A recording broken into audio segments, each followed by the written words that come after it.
రామ్ చరణ్ శంకర్ కాంబినేషన్లో వస్తున్న pan India movie game changer Telugu, తమిళ, హిందీ భాషల్లో వచ్చే సంక్రాంతి సందర్భంగా జనవరి 10న విడుదలవుతుంది. చరణ్, కియారా జోడీతో డైరెక్టర్ శంకర్ మంచి స్టోరీ బిల్డ్ చేశారట. వీరిద్దరి కెమిస్ట్రీ అద్భుతంగా ఉంటుందని అంటున్నారు. తాజాగా ఈ చిత్రం నుండి 3వ పాటను విడుదల చేశారు. ఈ సాంగ్కి మంచి రెస్పాన్స్ వస్తోంది. ఇంకా 4వ సాంగ్ కూడా విడుదల చేయడానికి రెడీ అవుతున్నారు. ఈ సినిమాలో తమన్ 7 సాంగ్స్ కంపోజ్ చేశాడట. అందులో ఇప్పటికే 3 రిలీజ్ చేశారు. ఇక మిగిలిన సాంగ్స్ని డిసెంబర్లోనే విడుదల చేసేలా ప్లాన్ చేస్తున్నారు. 4వ పాట మాస్ సాంగ్ అని తెలుస్తుంది. ఈ పాట వస్తే సినిమా మీద అంచనాలు భారీగా పెరగడం ఖాయం అంటున్నారు చిత్ర యూనిట్. మరి ఈ సాంగ్ వచ్చాక ఎలాంటి రికార్డ్స్ క్రియేట్ చేస్తుందో చూడాలి. ఇటీవల వచ్చిన నానా హైరానా సాంగ్కి మంచి రెస్పాన్స్ వస్తుంది.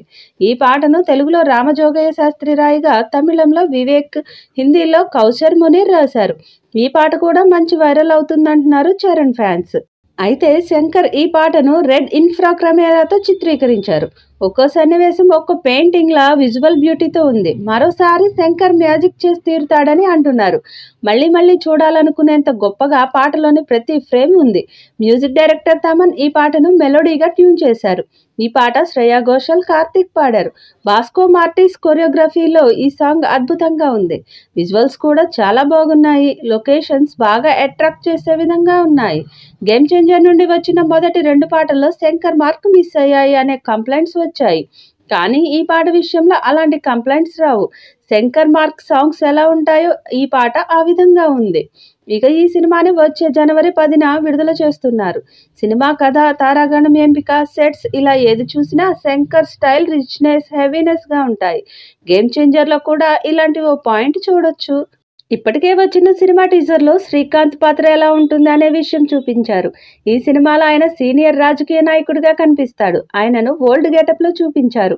అయితే ఎక్కడా ఓవర్ చేసినట్లుగా లేకుండా నేచురల్గా కనిపించాడు శ్రీకాంత్. అంతలా ఎలా సాధ్యమైందని చూస్తే ఆసక్తికర విషయం ఒకటి బయటకు వచ్చింది.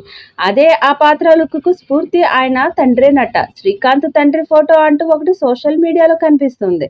దాన్ని గేమ్ చేంజర్లోని చరణ్ లుక్ను చూస్తే చాలా దగ్గరగా ఉన్నాయి.